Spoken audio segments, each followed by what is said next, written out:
Hi, everyone. Good afternoon and welcome to Radio Nyra.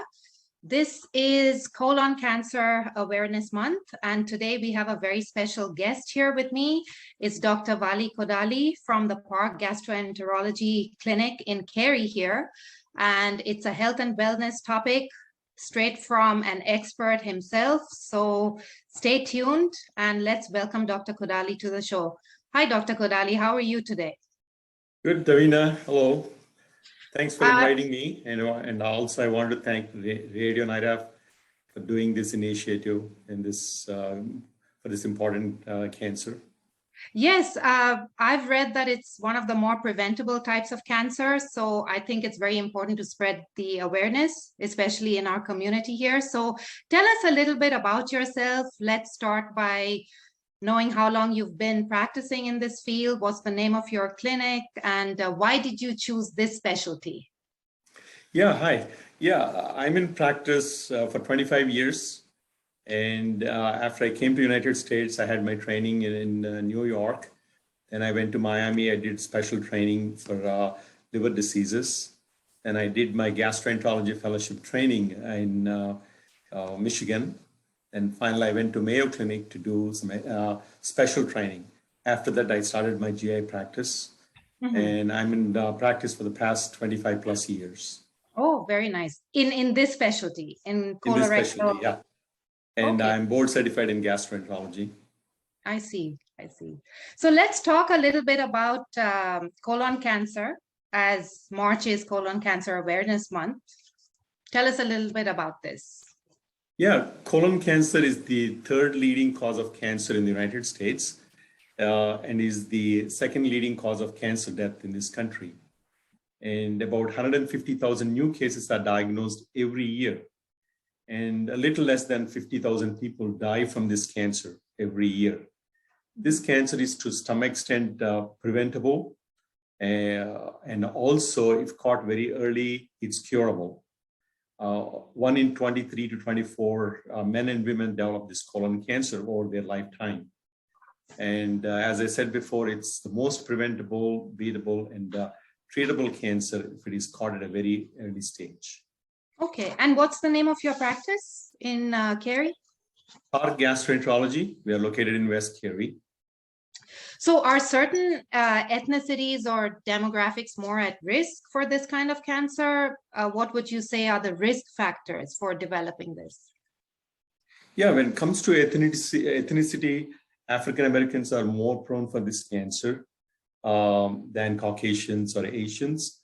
And some of the risk factors are obesity, smoking, excess alcohol, sedentary lifestyle, diabetes, and also consuming too much red meat, and also processed meat or cured meats are some of the identifiable risk factors apart from genetic factors. I see. And how would you diagnose colon cancer? Yeah, it is there's several ways that you can diagnose. One is by checking the stool for any blood. The second test is called Cologuard, where you check the stool for altered DNA from the tumor. Okay. And the best way to diagnose this cancer is by having a colonoscopy, that is to looking into your colon with the camera. And also if there is something, you can either, if it is a polyp or a growth, it can be removed. Or if it is a cancer, you can get a biopsy to look under a microscope. I see. And are there any current guidelines for detecting colorectal cancer? Tell us a little bit about the screening. Yeah, for a long time, anybody over the age of 50, they need to have a screening exam, screening colonoscopy once in 10 years. But we are seeing more and more in younger population. As of last year, they have lowered the screening age to 45 and older every 10 years. And also if there is a family history of colon cancer and or colon polyps, you need to have screening done at an earlier age, 10 years earlier than the index case. Suppose your father or sibling, sister or brother had colon cancer at age 50, then you should start screening at age 40, 10 years earlier than the index case. Okay, so I guess a lot of people don't know about these things, and it's great that you're mentioning this right now. So what is this thing that we see advertising for all the time, Cologuard? What is this, and is it better than a colonoscopy? Yeah, probably everybody must have seen on the TV Cologuard bombarded with the advertisement.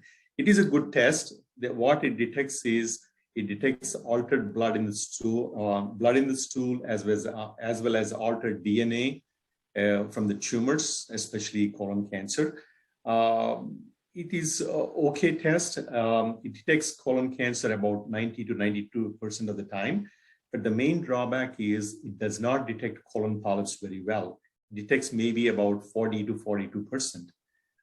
Because 90% of the colon cancers starts as small growths called polyps. Then over a period of many years, these polyps grow into cancer. So we want to look for these polyps, remove them, and prevent development of colon cancer. And also this test costs about $600, and the test needs to be done every 3 years. Okay. And also if somebody has a positive test, they end up having colonoscopy. So the gold standard for colon cancer screening is colonoscopy. But we recommend either Cologuard or a stool test called FIT test, FIT, looking for blood in the stool. If somebody cannot do, or if they have medical conditions that prevent them from having colonoscopy, that's when we use Cologuard. But gold standard is colonoscopy. I see. So just for our audience who is listening, Cologuard is not a substitute for a colonoscopy. No.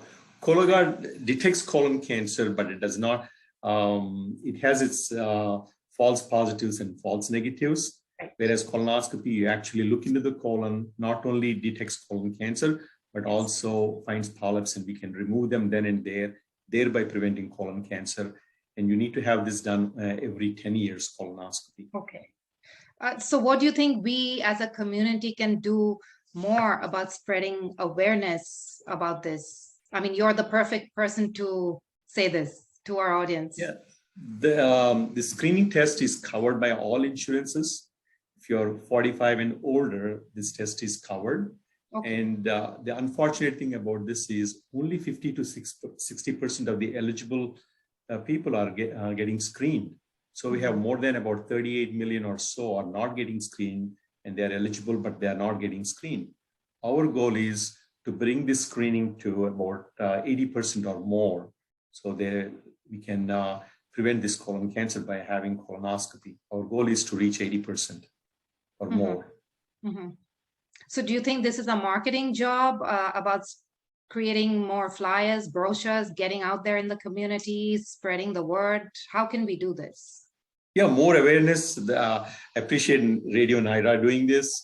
So hope we have more other media spreading this in the community that will help in bringing awareness about this cancer to the community, and thereby get more people screened and prevent development of colon cancer.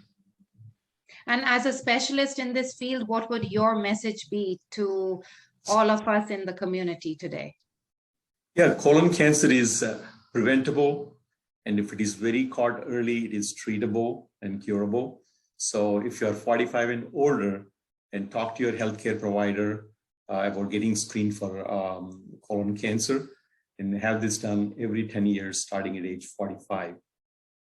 Okay, so to our audience, you've heard Dr. Kodali say this, so get out there and tell your healthcare provider to refer you or get to Dr. Kodali and get yourself screened. As he said, this is one of the more preventable types, so take care of yourself and each other.